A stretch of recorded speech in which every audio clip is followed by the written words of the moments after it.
picture in the margin of your paper of a function that increases and then decreases.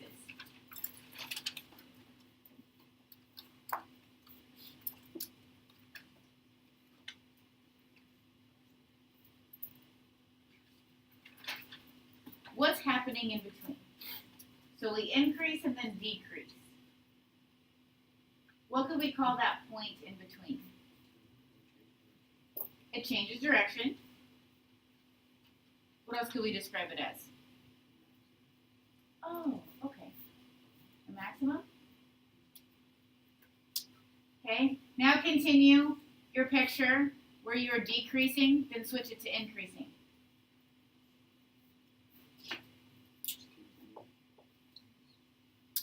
Like something like this. If we go from increasing to decreasing, you told me that we have this point right here that looks like a maximum. If we go from decreasing to increasing, we change directions, right? And what do we like to call that? Okay. So if our calculus is telling us that our function is going from decreasing to increasing, we know that we have a relative minimum, right? We don't say just minimum, we say relative. So is it relative because it's like not actually the highest point on the function? Yes. Yes. It's relative because it's not the actual highest or the actual lowest. Okay, in that area it is because it's a change of direction. Okay. If our derivative is changing from positive to negative, then we know our function is changing from increasing to decreasing, which means we have a relative maximum. Okay, so all of that work that we did yesterday with our sign charts, if we have our derivative changing signs, we know that we have some relative extrema happening. If our function's going from increasing to decreasing, our derivative would be going from positive to negative. Okay, we have a maximum. Okay. If our function is going from decreasing to increasing, then our derivative is going to be going from negative to positive, and we know there will be a relative minimum there.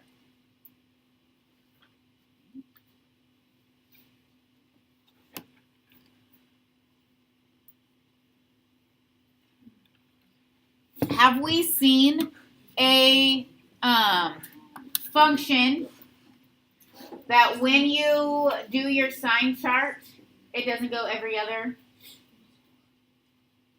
Have you ever had like two positive intervals next to each other or two negative intervals next to each other? We looked at it in notes yesterday, right, with x cubed? Okay, if there's no sign change, then there is not going to be a minimum or maximum. We can have a critical point that doesn't turn into extrema.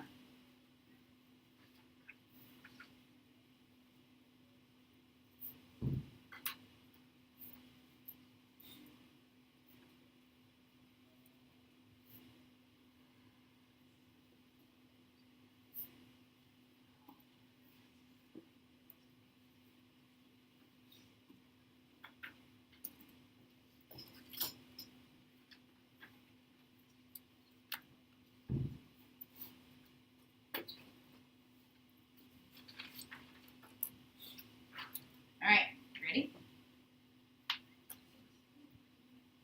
It literally will not feel like we do anything different from yesterday until we give our answer, okay? All right, so write down f of x equals x cubed minus 12x minus 5.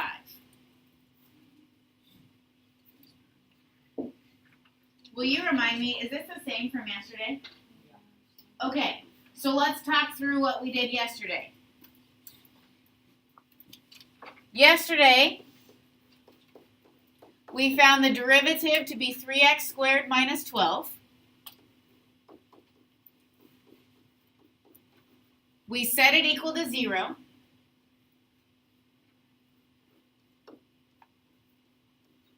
And we found our critical points to be plus or minus 2. It's all from yesterday.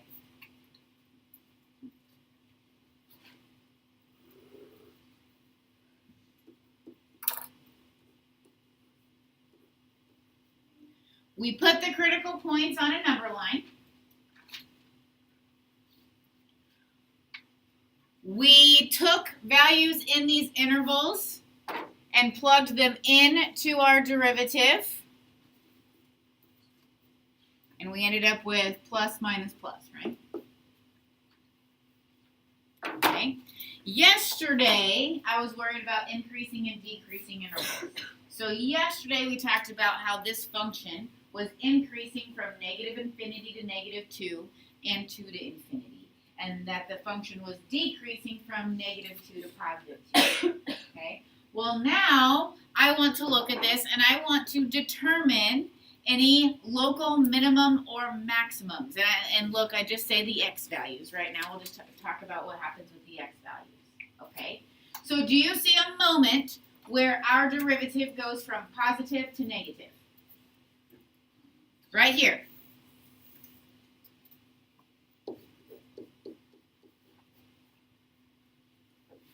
What's happening at x equals negative 2?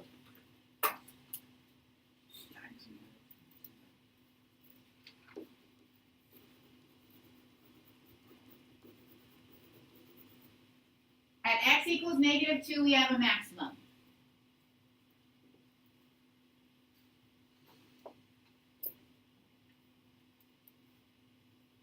At x equals negative 2, we have a maximum. Yovana, how do we know we have a maximum?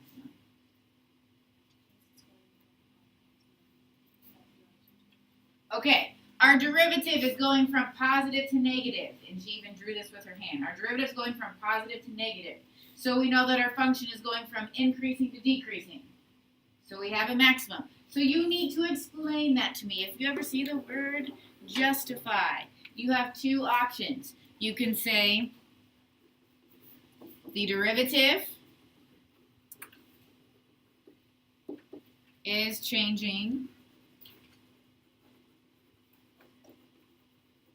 from positive to negative.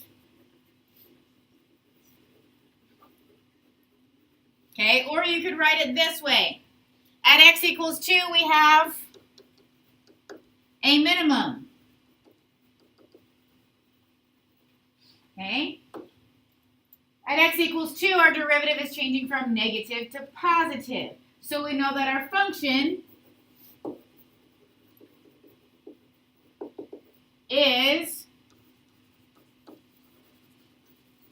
switching from decreasing to increasing. Okay? You can explain them either way. You could either focus on the sign change in the derivative, or you could focus on the direction change in the function, because that's what the derivative is telling you. Okay? But I will be very clear with you right now. If you say it is changing, I don't know what it is, and you will not get credit for your answer.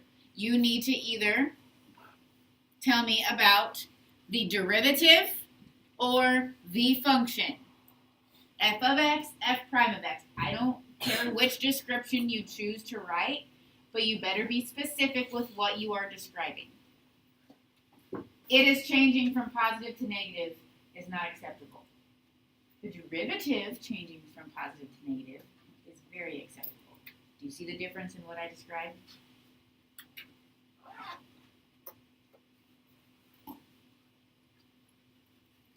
Questions on any of the wording?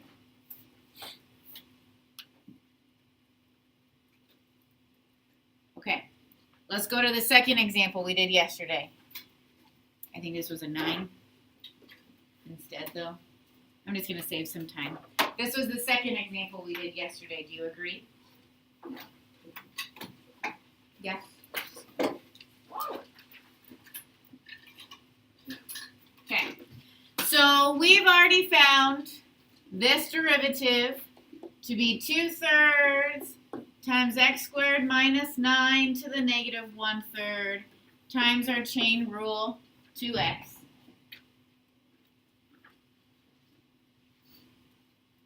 Okay.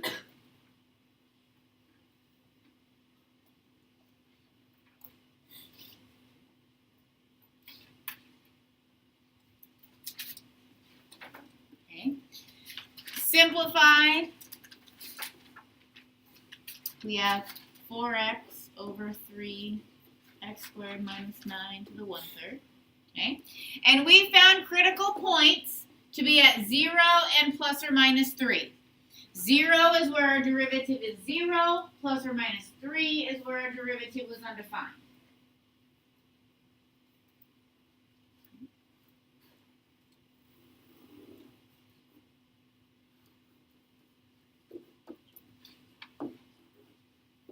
Okay, so from yesterday's notes,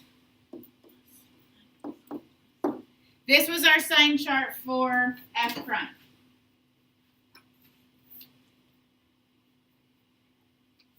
Take a moment at your pod and identify if and where we have relative minimums and or maximums. You have 60 seconds. Go.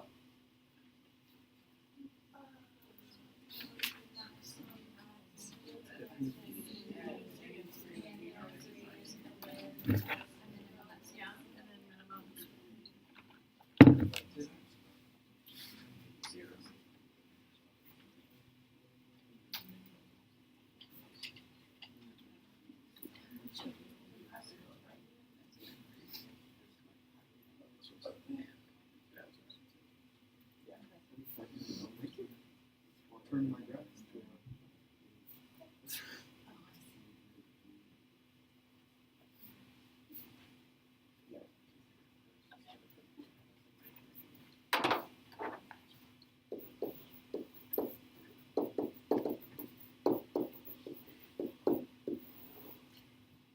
Do we have any relative maximums? Yes or no?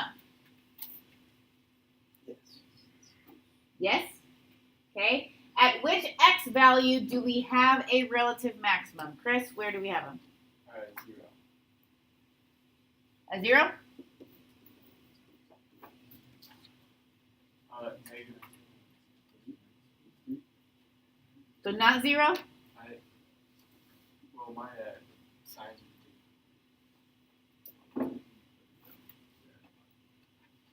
Oh, your signs were opposite of mine? Yeah. Gotcha. So if your signs were opposite of mine, then 0 would have been. Okay, so now your signs match mine? Well, yesterday we had minus plus minus. Yesterday, oh, did I fill these out backwards? We're just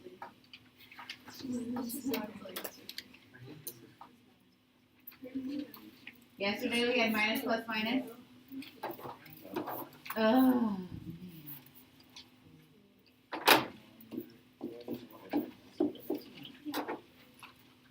hey, Chris, where's our relative maximum? Is it 0?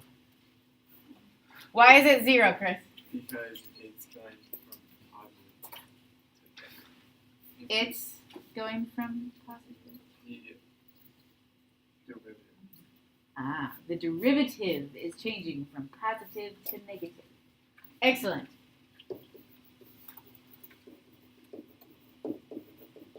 Our relative minimum are happening where? Lauren, where are they happening at? positive and negative 3 because the derivative changes from negative to positive. Excellent. Do you see how I'm making coordinates? Okay. There's actually coordinates on our graph. Okay. And eventually, like next week, we'll get to the point where we'll graph these coordinates and draw the picture, but we're not there yet.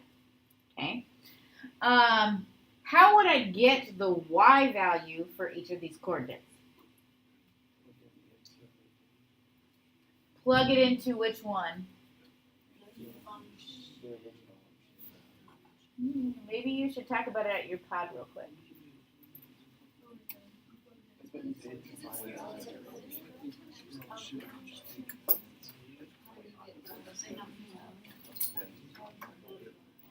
Like we're packaging so it's you have to plug it back into the function. Because we already like plug things into the derivative.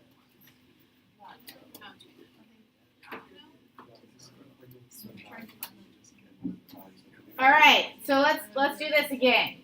How many of you think we need to plug back into the function? How many of you think we need to plug back into the derivative? Okay. We know what the derivative value is going to be. These are critical points, right? These are critical points because the derivative is 0 or undefined. Okay? What we want the maximum and minimums of the function itself. So we need to go back to the function. So when we plug in 3 and negative 3, we get 0. When we plug in 0, we get negative 9 to the 2/3.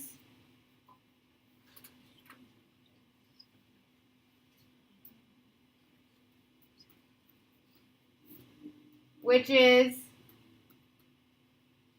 what? I mean, that's really all you can do, right? The cubed root of 81. That's where it is. But we can approximate where that is.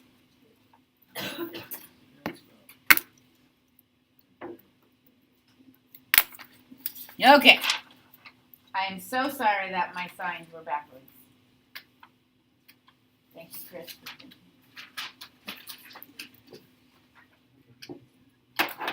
All right, I'm actually going to change this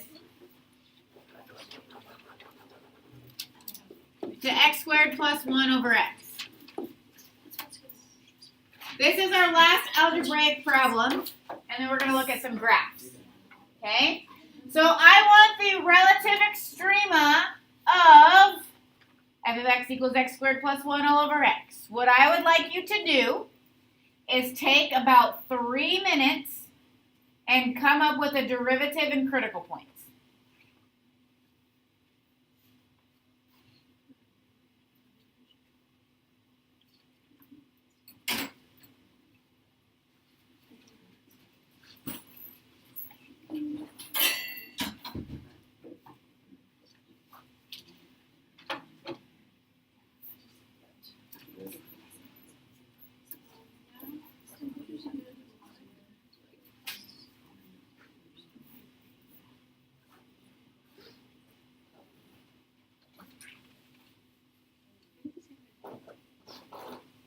I'm okay if you're consulting your neighbors. Like, I do want that.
Okay, there's a couple different ways you could go about finding the derivative. I've put my quotient rule up there Some of you changed it to a product, and if you would have done that, you would have gotten 1 minus 1 over x squared. How many of you did a product? Okay. Do you have the derivative on the left or the right?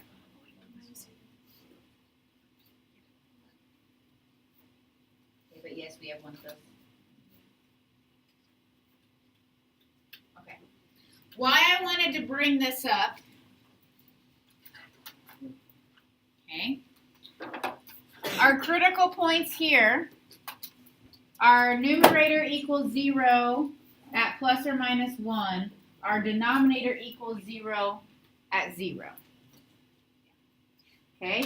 How many of you changed yours to look like this? I didn't get this idea out of nowhere. Okay, thank you.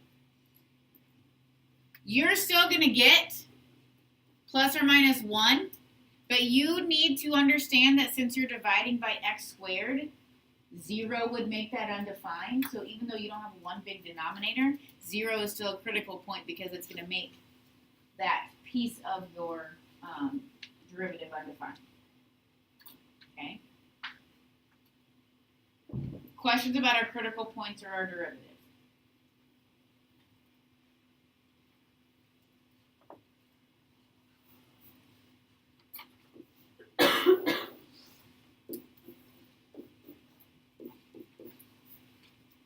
Okay?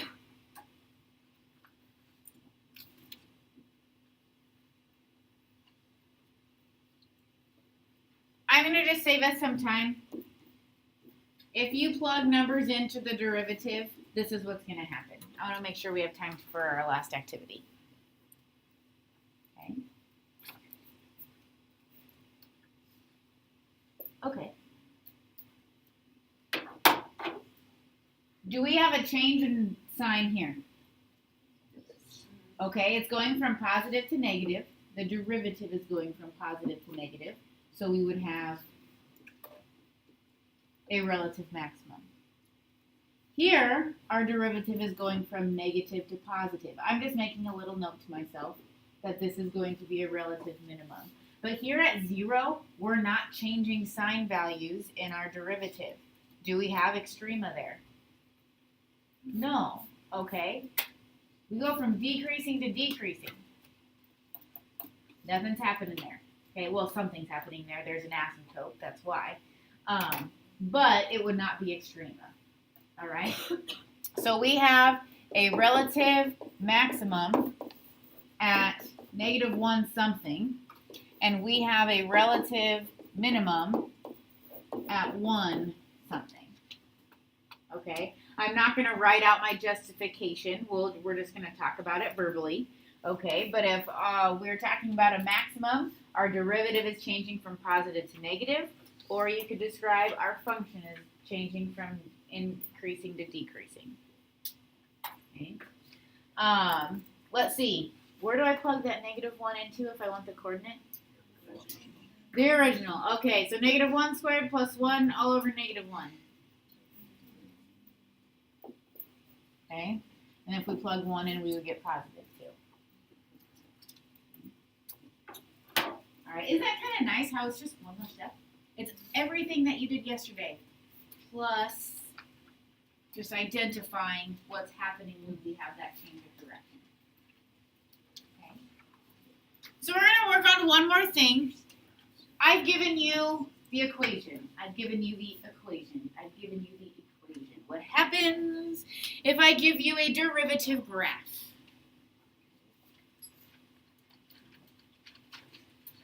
Okay. Take 30 seconds.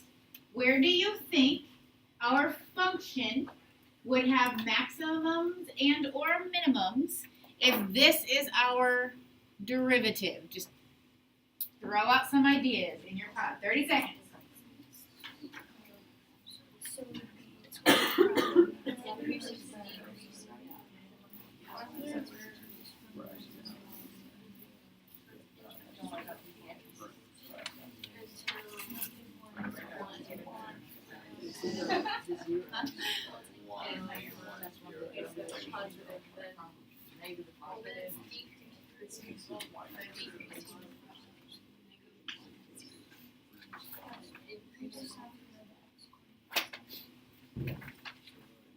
You don't know the y.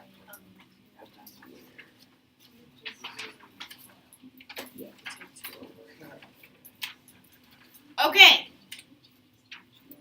This is the derivative, right? Critical points occur when our derivative is 0 or undefined. Okay, well, this is a polynomial. So where do we have critical points? We have critical points at -1, 0, and 1. Those are our critical points, which means those are our options for maximums and minimums.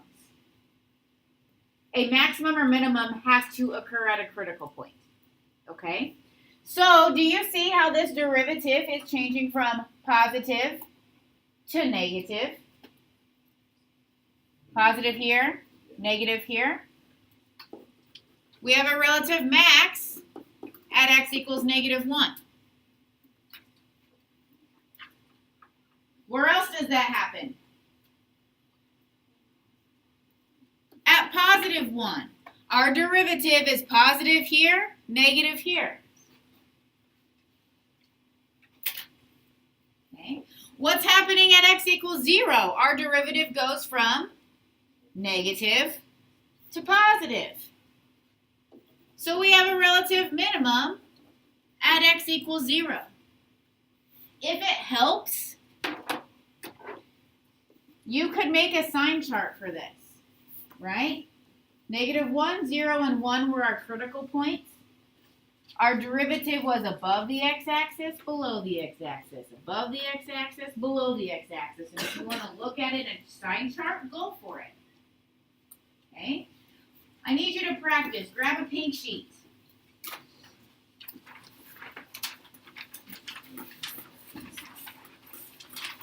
Grab a pink sheet. I want you to complete 1 and 3. Read carefully. Complete 1 and 3.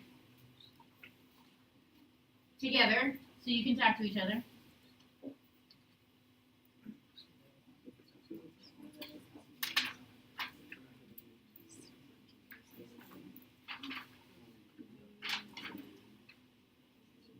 This is the function. This is the regular function.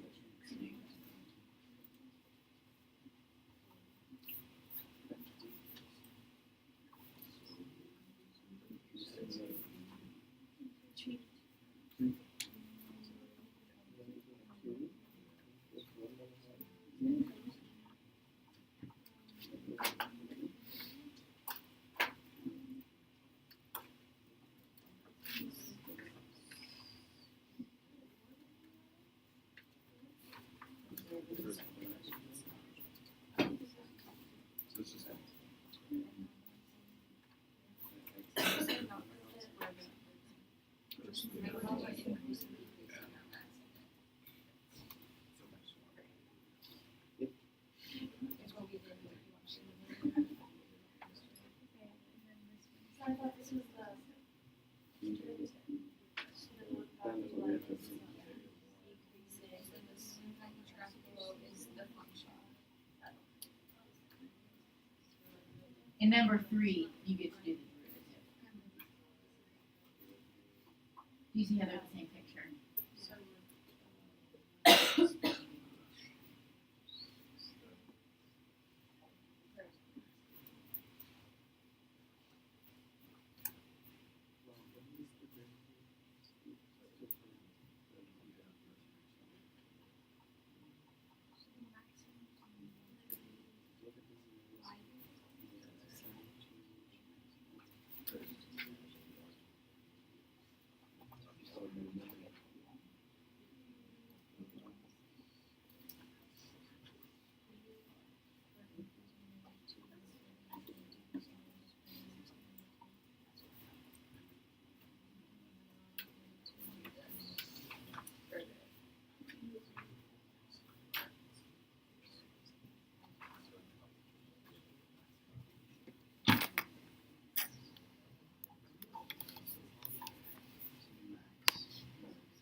Increasing would be from negative 30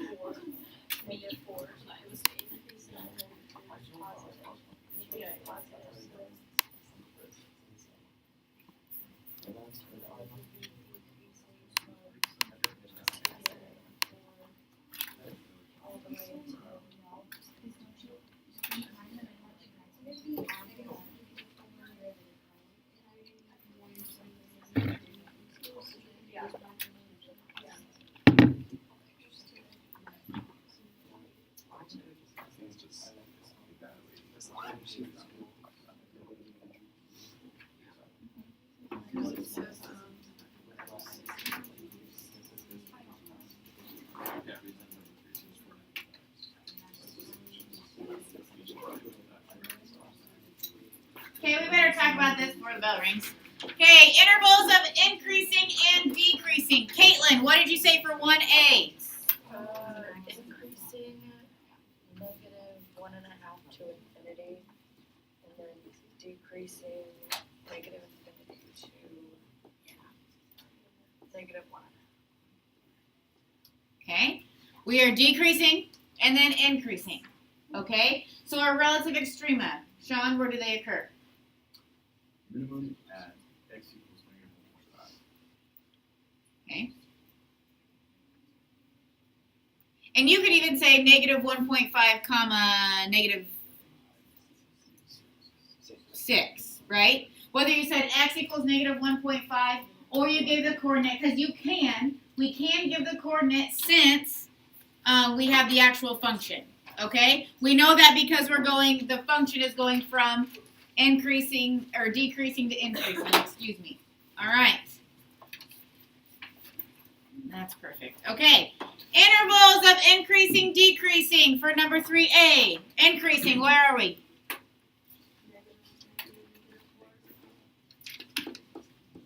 And 1 to infinity, because we have a derivative that's positive.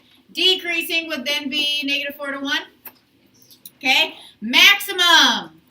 X equals -4. Minimum. We do not know the y values because we only have the graph of the derivative. Okay? Your homework, please do number 2 and 4 on this worksheet in addition to the problems from your book. Okay, that would be very good practice for your quiz that we'll do next week. Okay?